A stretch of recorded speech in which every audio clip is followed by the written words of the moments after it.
अस्सलाम वालेकुम। आज के इस वीडियो में हम एक और प्रोजेक्टिव फाइनल कोड के बारे में देखेंगे जिसका नेम है ई रिक्रूटमेंट सिस्टम। आपने इसका इंट्रोडक्शन वगैरह रीड कर लेना है।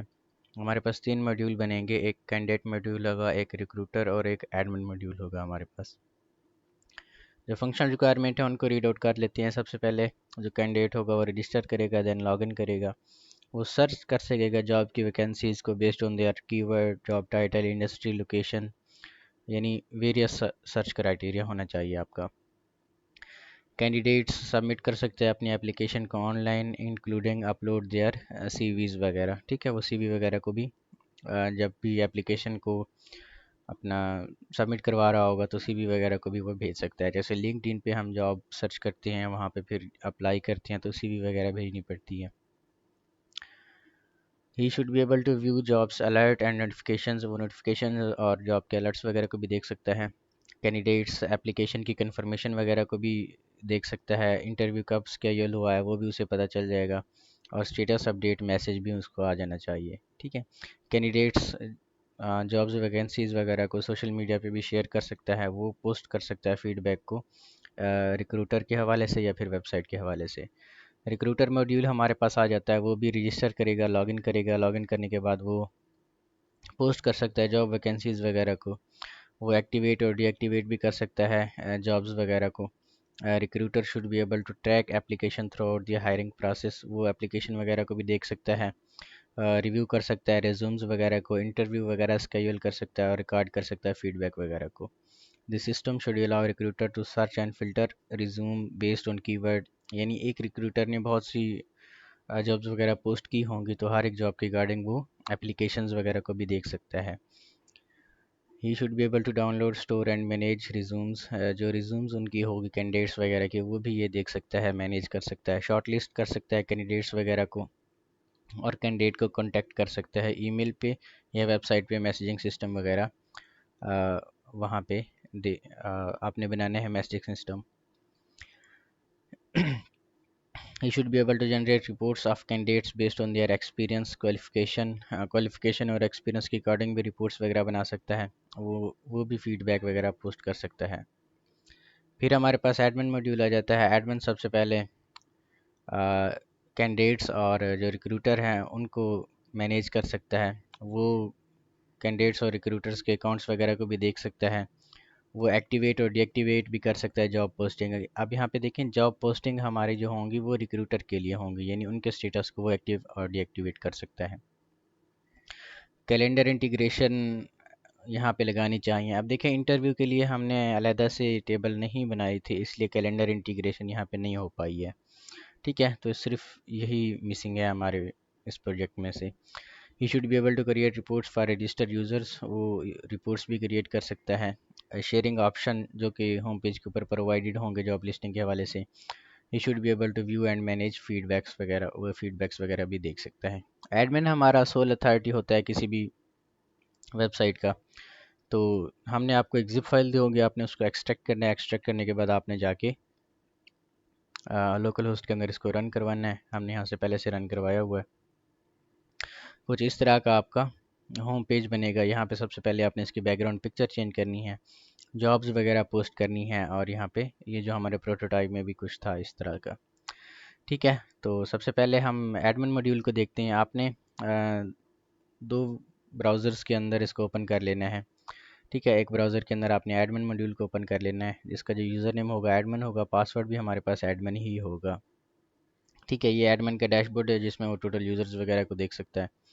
प्रोफाइल वगैरह भी अपडेट कर सकता है। वो सब यूज़र्स को अपना देख भी सकता है, उनकी रिपोर्ट्स जनरेट भी कर सकता है कि कौन रिक्रूटर है, कौन कैंडिडेट है।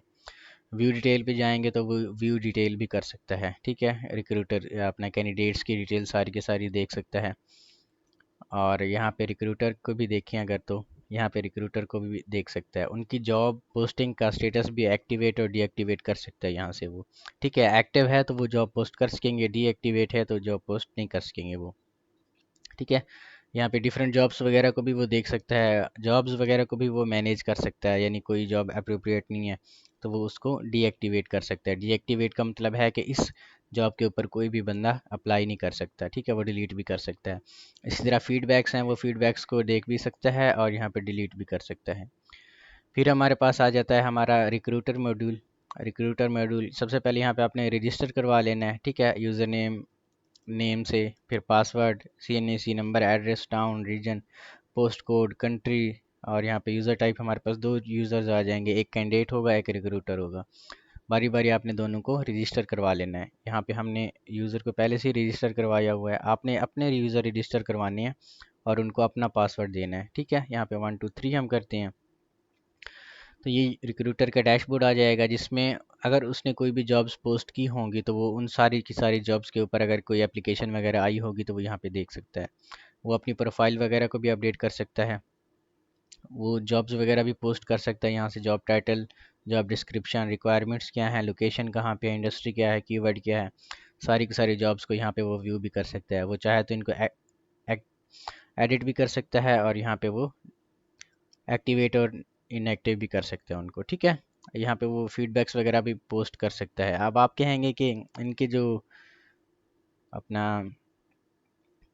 रिक्वायरमेंट्स बहुत ज़्यादा थी लेकिन यहाँ पे तो कम दिखाई हुई हैं, तो यहाँ पे एप्लीकेशन जितनी भी होंगी वो हमने होम पेज के ऊपर रखी हुई हैं, ठीक है, कि हर जॉब की अकॉर्डिंग कोई ना कोई यहाँ पे एप्लीकेशन तो आई होगी कैंडिडेट्स की पॉइंट ऑफ व्यू से।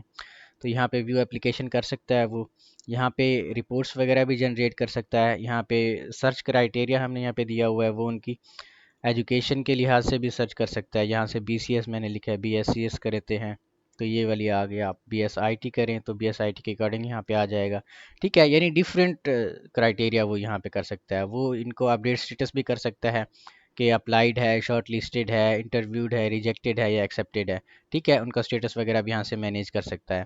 वो अब अपना इनको व्यू मैसेज भी कर सकता है कि हेलो कैंडिडेट, आपका इंटरव्यू इस डेट पे स्केड्यूल हो गया है।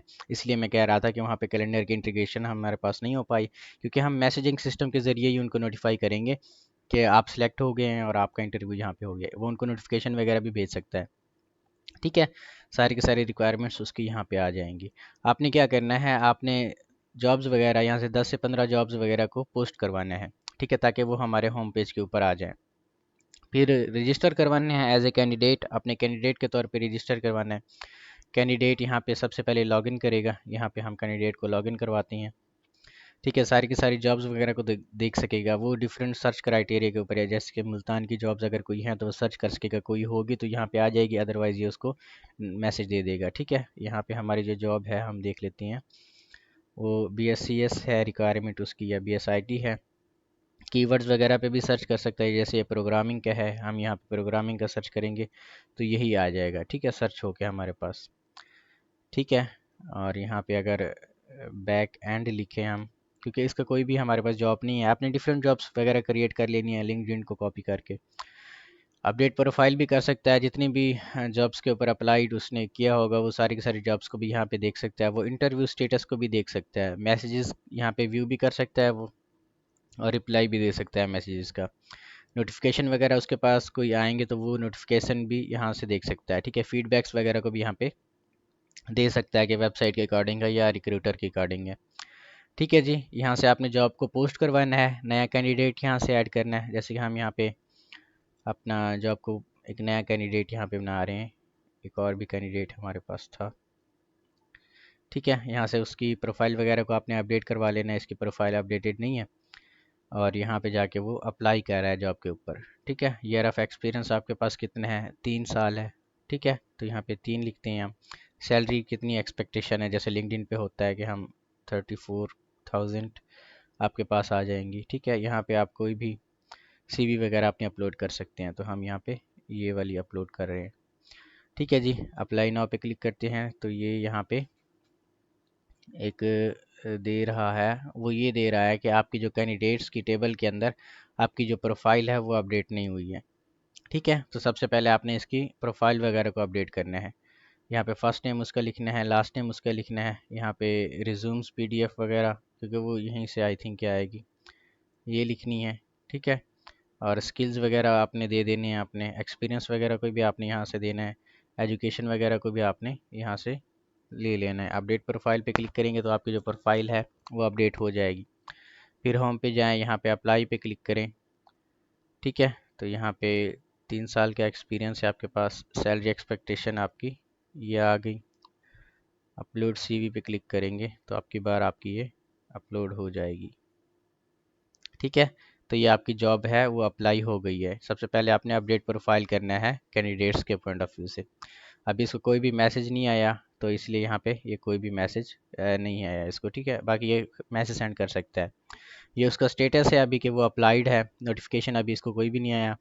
ये आपका रिक्रूटर मॉड्यूल है, यहाँ पे जाएंगे तो यहाँ पे आप होम पे क्लिक करेंगे, व्यू एप्लीकेशंस पे क्लिक करेंगे तो यहाँ पे देखेंगे तो अभी इसका जो स्टेटस है वो अप्लाइड है, ये अभी हमने अप्लाई किया है। ठीक है, वो यहाँ पे व्यू सीवी भी कर सकता है।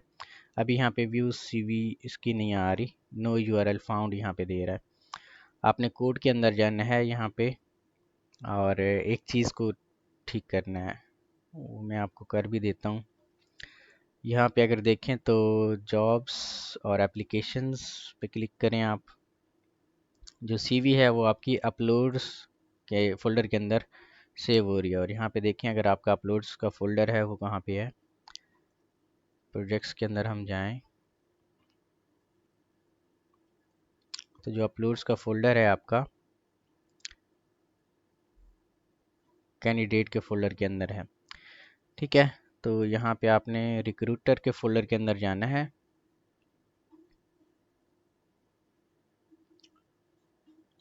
अगर ये आपको एरर आ जाए, ये एरर नहीं आएगा क्योंकि हमने अभी आपको कोड प्रोवाइड नहीं किया है।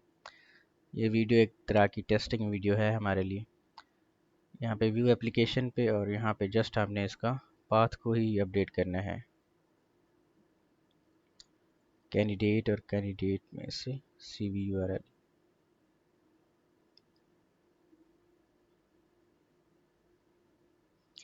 पाथ आपका यहाँ पे ठीक दिया हुआ है, जॉब्स कैंडिडेट्स। आपकी जो फाइल है यहाँ से आई थिंक वो सेव नहीं हो रही है तो हाँ, यहाँ पे आपकी फ़ाइल यहाँ पे सेव नहीं हो रही थी इसलिए वो यहाँ पे नहीं आई है। ठीक है, दोबारा से यहाँ पे एप्लीकेशन के ऊपर आप जो आपकी सीवी वगैरह है वो यहाँ पे आई थिंक आई ही नहीं थी इसलिए। ठीक है, एप्लीकेशंस के ऊपर व्यू एप्लीकेशन, बाकी जो दूसरी सीवीज़ वगैरह हैं वो तो यहाँ पे आ गई हैं। वो वाली सीवी आई थिंक सिस्टम का कोई इशू होगा इसलिए एग्जाम सर्वर के ऊपर नहीं आई। ठीक है, सीवी यहाँ पे आपको मिल जाएगी, पाथ वगैरह सारा करेक्ट है। यहाँ पे आप अप्लाइड है तो स्टेटस उसको शॉर्ट लिस्ट कर सकते हैं। अपडेट स्टेटस पे क्लिक करेंगे तो वो शॉर्ट लिस्ट हो जाएगा आपका जो कैंडिडेट है। यहाँ पे आप इसको रिफ़्रेश करेंगे व्यू अप्लाइड तो यहाँ पे शॉर्ट लिस्ट आपके पास आ जाएगा। ठीक है, इसको इंटरव्यू का मैसेज करना चाहेंगे आप, यहाँ पे you are selected for interview, your interview will be scheduled on 9th May. ठीक है, इसका मैसेज भी कर दें आप पर्सनल में जाके और यहाँ पे सेंड भी कर दें इसको नोटिफिकेशन वगैरह। ठीक है, यहाँ पे सेंड नोटिफिकेशन पे क्लिक करेंगे तो उसको नोटिफिकेशन भी सेंड हो जाएगा। अब वो मैसेजेस व्यू करेगा तो यहाँ पे इसको मैसेज भी आया होगा, नोटिफिकेशंस में जाएगा तो यहाँ पे उसको नोटिफिकेशन भी आएगा। ठीक है, तो ओवरऑल ये आपका कंप्लीट प्रोजेक्ट था।